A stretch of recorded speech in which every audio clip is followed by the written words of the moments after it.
25 अति महत्वपूर्ण प्रश्न को एमसीक्यू फॉर्मेट में देखने वाले हैं। तो अगर आप किसी भी प्रतियोगी परीक्षा की तैयारी कर रहे हैं तो इस वीडियो को पूरा जरूर देखिएगा, क्योंकि सभी प्रश्न जो है किसी न किसी प्रतियोगी परीक्षा के एग्जाम में पूछे जा चुके हैं और आने वाले एग्जाम में भी पूछा जाएगा। तो बात करिए आज का पहला प्रश्न का।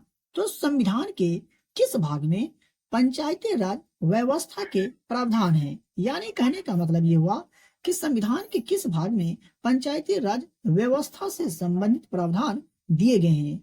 तो भारतीय संविधान के भाग 9 में पंचायती राज व्यवस्था से संबंधित प्रावधान दिए गए हैं। तो ऑप्शन नंबर ए यहाँ पर सही जवाब हो जाएंगे। देख लेते हैं अगले प्रश्न को। तो हमारा दूसरा प्रश्न है कि ग्राम पंचायत के गठन का उल्लेख किस अनुच्छेद के अंतर्गत किया गया है? ग्राम पंचायत के गठन का उल्लेख भारतीय संविधान के कौन से अनुच्छेद के अंतर्गत किया गया है? तो अनुच्छेद 40 के अंतर्गत ग्राम पंचायत के गठन का उल्लेख किया गया है। तो सही जवाब ऑप्शन नंबर बी हो जाएगा। बात करिए दूसरे प्रश्न का।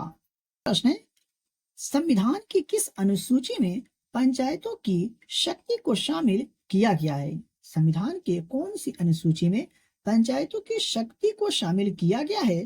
तो 11वीं अनुसूची में पंचायतों की शक्ति को शामिल किया गया है। तो सही जवाब ऑप्शन नंबर ए यहाँ पर होंगे।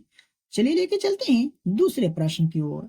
तो हमारा अगला प्रश्न है पंचायती राज किस सिद्धांत पर आधारित है? पंचायती राज जो है दिए गए ऑप्शन में से कौन से सिद्धांत पर आधारित है? तो सत्ता का विकेंद्रीकरण सिद्धांत पर आधारित है पंचायती राज। तो सही उत्तर की अगर बात करें तो ऑप्शन नंबर सी यहाँ पर होगा।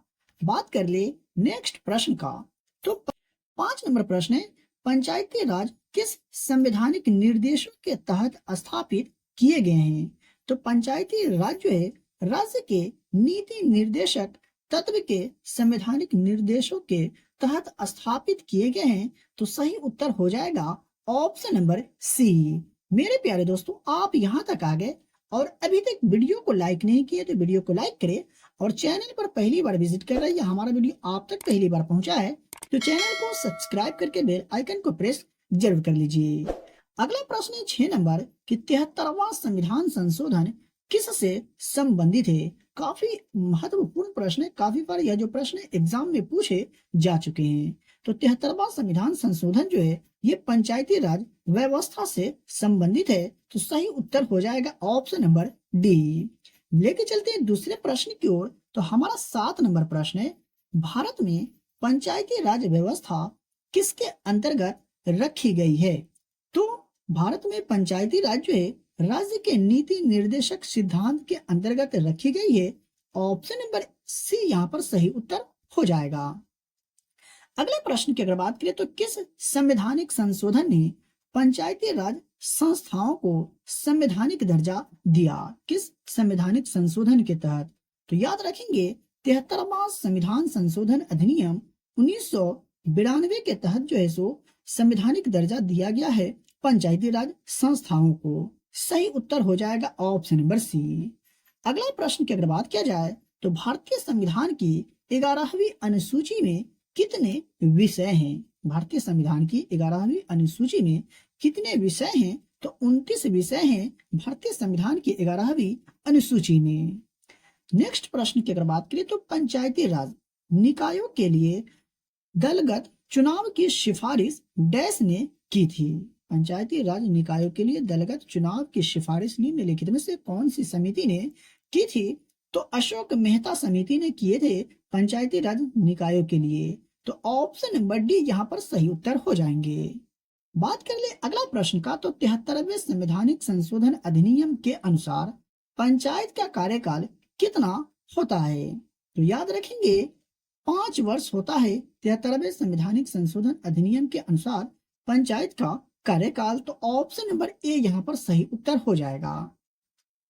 बात कर ले दूसरे प्रश्न का। तो भारत में महिलाओं के लिए निम्न में से कहाँ आरक्षण उपलब्ध है? भारत में महिलाओं के लिए निम्न में से कहाँ आरक्षण उपलब्ध कराए गए हैं? तो याद रखेंगे पंचायती राज संस्थाएं जो है भारत में महिलाओं के लिए आरक्षण की उपलब्ध कराए गए हैं पंचायती राज व्यवस्था? सही जवाब हो जाएंगे ऑप्शन नंबर डी।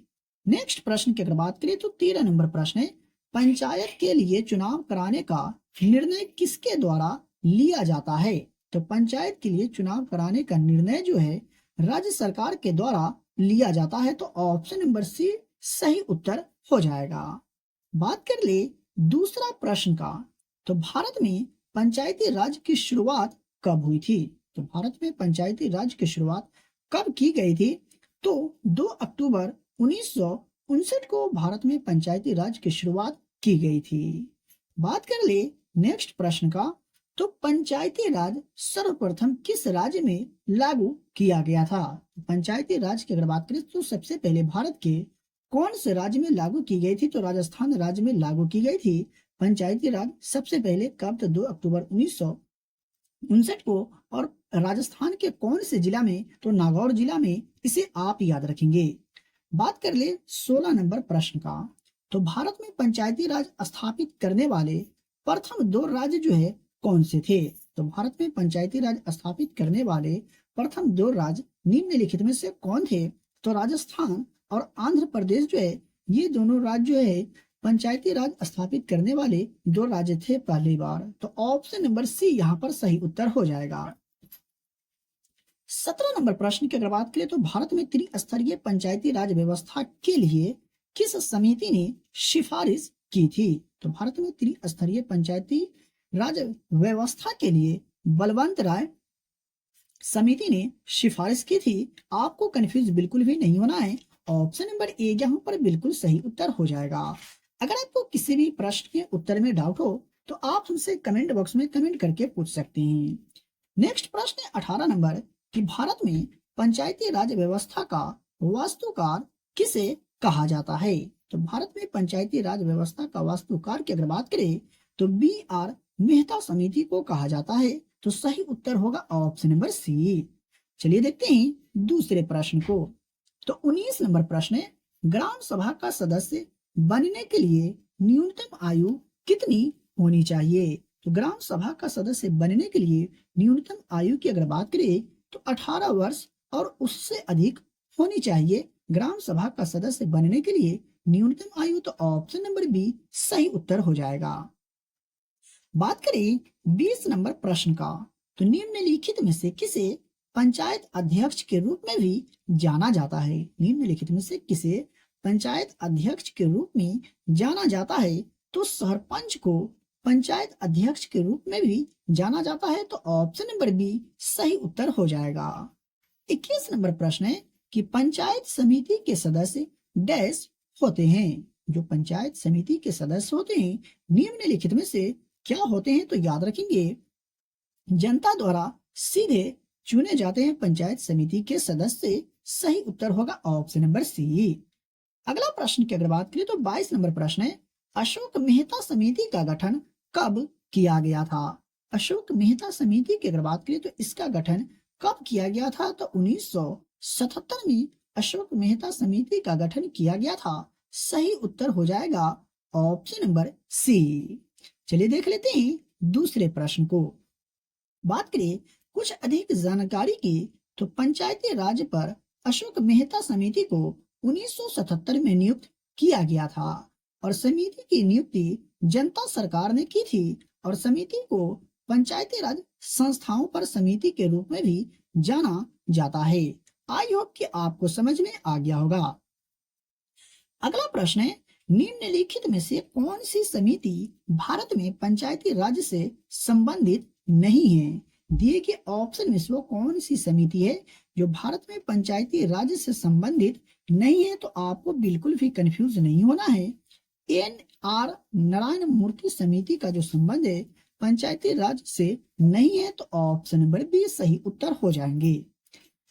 बात कर ले 24 नंबर प्रश्न का, तो एक पंचायत समिति किस स्तर पर एक पंचायती राज संरचना का संचालन करती है? एक पंचायत समिति जो है किस स्तर पर एक पंचायती राज संरचना का संचालन करती है? तो खंड स्तरीय निकाय संचालन करती है एक पंचायत समिति। तो ऑप्शन नंबर ए सही उत्तर हो जाएगा।